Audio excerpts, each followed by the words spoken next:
Vandel. Et c'est l'heure, Philippe, du portrait inattendu d'Hélène Manarino. Frédéric Becbédé, vous connaissez Hélène Manarino, vous tremblez. Donc si vous tremblez, c'est que vous la connaissez. Et si vous tremblez, c'est aussi que vous la connaissez pas. Donc vous êtes au bon stade. Hélène, c'est à vous. Bonjour Frédéric Becbédé. Bonjour Hélène. Je suis là pour dévoiler quelques petites indiscrétions concernant votre vie, ces choses qu'on ne sait pas forcément sur celui qui a 17 ans a privatisé pratiquement le bar basque à Saint-Jean-de-Luz pour réunir toute la jeunesse du Pays basque, pour l'annonce du lieu où la fête était prévue le soir même, celui qui a organisé des trains Paris-Deauville avec 400 personnes pour aller faire la fête, celui qui a écrit comme premier roman Bems Jond contre les Sbongs. Il y a de l'info là. Il y a de l'info. Ça c'est pour la Pléiade. Ou encore celui qui a organisé son pot de départ du Crédit Lyonnais à New York à l'Hippopotamus sans venir, en pensant que c'était plus chic de ne pas être présent à sa soirée d'adieu. Comme Gatsby à sa soirée. Voilà. Alors Frédéric Becbédé, vous dites souvent à vos parents, je n'ai pas de mémoire concernant mon enfance. Alors je vais modestement tenter de vous la rafraîchir déjà, ce ça a matin. commencé. Vous avez grandi entre autres avec votre frère Charles, très calme, qui passait son temps à construire des villages en Lego. Vous, votre jeu arrivait très très vite pour donner un coup de pied et tout détruire. Jeu d'enfant finalement.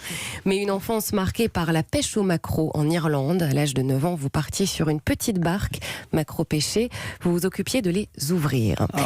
Et oui, Quelle horreur. Un enfant pervers et malade. Mais tout ce qu'elle raconte est vrai. Oui, bien sûr. C'est ça qui nous intéresse. Oui. Je sais pas où vous avez trouvé ces informations réelles. C'est effrayant. Oui. Frédéric Becbédé, vous avez surtout eu envie très rapidement d'indépendance à l'âge de 4 ans sur la plage. Vous en avez eu marre un peu de la vie, des gens, et vous avez décidé de quitter la plage pour faire le point sur votre vie à 4 ans donc. Et vous êtes ensuite rentré chez vous en toute simplicité. J'étais partie faire un tour. Ce qui est drôle, c'est que votre petite fille de 2 ans a exactement fait la même chose. Oui, c'est vrai. Tel père, telle fille. Alors cette passion pour l'ailleurs, ça vient aussi des tours du monde que vous avez effectués en famille, notamment les États-Unis en 6 semaines, émerveillés par les dizaines de chaînes de dessins animés à la télévision qui vous changeaient de Zorro le dimanche soir, émerveillés par les centaines de choix de glaces. Et oui, parce que les glaces, vous aimez ça. En revanche, vous étiez assez compliqué sur le reste. Il a fallu 8 ans pour vous faire manger des tomates et des betteraves. Et quand on vous a fait manger du raisin, vous l'avez gardé des heures entières dans la bouche pour ne pas l'avaler. Vrai ? Oui, c'est vrai. Mais c'est dingue. Non, mais allongez-y, racontez-nous votre enfance. C'est-à-dire que j'ai essayé de me souvenir de mon enfance dans un roman français, mais là, vous avez plus d'éléments que dans tout le livre. Alors, la compagnie des autres vous plaît aussi. Vous avez organisé des clubs d'écriture. Vous étiez, à l'âge de 9 ans, vous avez organisé des clubs d'écriture. Vous étiez au courant de toutes les bandes dessinées qui venaient de sortir. Vous avez aussi créé des pièces de théâtre dans le garage d'un de vos amis.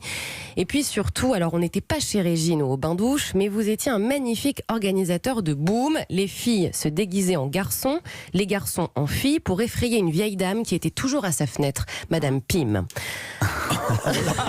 Je m'en souviens pas du tout là. Vous êtes sûr que c'est moi ? Oui, c'est vous. Pim. Alors, Madame Pim, ce monde, votre monde que vous avez créé, il a été marqué par votre passion pour la science-fiction et vous avez d'ailleurs participé à l'âge de 11 ans à une émission de télévision.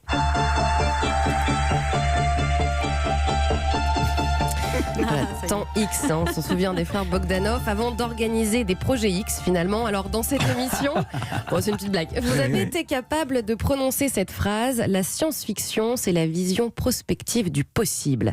Alors tout était possible avec vous, tout le temps, même organiser des spectacles avec frères, cousins, spectacles de clowns et faire payer les adultes, ce qui rendait complètement fou votre grand-père.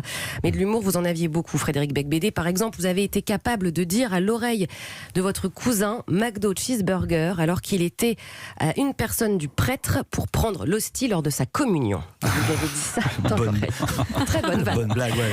Alors, il avait raison. Alors, oui, votre grand-père avait raison de vous dire arrêtez évidemment de nous faire payer les spectacles parce que c'était un adulte, et pour vous les adultes ça a toujours raison. C'est ce que vous avez dit à votre papa à l'âge de 12 ans en voyage en Martinique. Vous discutez donc avec votre père, vous êtes en désaccord et à un moment donné il vous dit tu as raison, et votre réponse non, ce n'est pas le jeu, ce sont les grands qui ont raison et ce sont les enfants qui doivent s'excuser. Oh, dis donc. Et oui, discussion sur la vérité. Alors quelques années plus tard, est-ce que vous êtes toujours d'accord avec ça, Frédéric Becbédé? Et on va parler de Frédéric avec l'adulte, mais qui est resté un petit peu enfant parfois. C'est d'ailleurs pour ça que le temps qui passe vous angoisse. Alors, la désinvolture vous a quitté, mais il reste encore quelques folies, comme l'envie de donner comme deuxième prénom à votre fils Jésus, parce que le père de Jésus, c'est Dieu. Oui. Je vous laisse comprendre. Non, c'est humble. Voilà, humble. Votre fils s'appelle Jésus? Oui, bien sûr. Waouh. Oui. C'est facile à porter sur le passeport. Oui, enfin, dans les pays latins, ça se fait énormément. Il y a des footballeurs qui s'appellent Jesus. Ouais. Alors, Jesus. Ouais. Une vie de fête et aujourd'hui une vie paisible et calme au Pays Basque, à Guétari, jouer dans les vagues comme toujours, vos cours de gym aussi, même si c'est dur, mais oui, parce que vous picorez tout le temps. D'ailleurs, on vous surnomme le picoreur. En fait, je suis entouré de balances. Ouais. Vous ne vous énervez jamais, la force tranquille, sauf quand le tri sélectif n'est pas fait. À 7h, vous êtes debout, vous achetez que du bio, vous vérifiez toutes les étiquettes. Alors non, vous n'êtes pas chiant, Frédéric Becbédé. Vous êtes plus raisonnable. Vous êtes un homme qui change. Votre prochain projet, créez votre vodka avec un ami et votre frère. Mais attention, une vodka du Frédéric d'aujourd'hui, c'est-à-dire bio et sans sucre. Alors Frédéric Becbédé, vous êtes passé par plusieurs états, plusieurs envies. Vous avez publié Une vie sans fin. Et finalement, avec toute cette folie, tous ces rêves et toutes ces passions, vous avez fait en sorte que votre vie le soit. Ouais. Donc oui, c'est très... Non mais vraiment formidable travail de journaliste parce que là, il y a tellement d'informations, c'est effrayant. Ouais, même pour vous. Effrayant. Oui, le gars qui se souvient même plus ce qu'il a vécu. Oui, non, bien sûr. Mais non, et la vodka, c'est authentique. J'ai un problème d'amnésie avec mon enfance, c'est vrai. Donc là, j'imagine que vous avez téléphoné à ma famille et ils ont raconté des souvenirs que je n'ai pas. Donc et la vodka, vous avez vraiment fait une marque de vodka?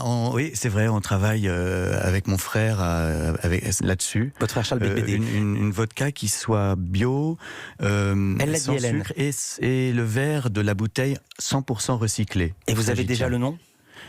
Ça va s'appeler... non, je ne sais pas encore. Je ne peux pas le dire parce que c'est pas encore déposé. Ça va s'appeler Amnésie. Au bout de 10 verres, vous êtes comme ça.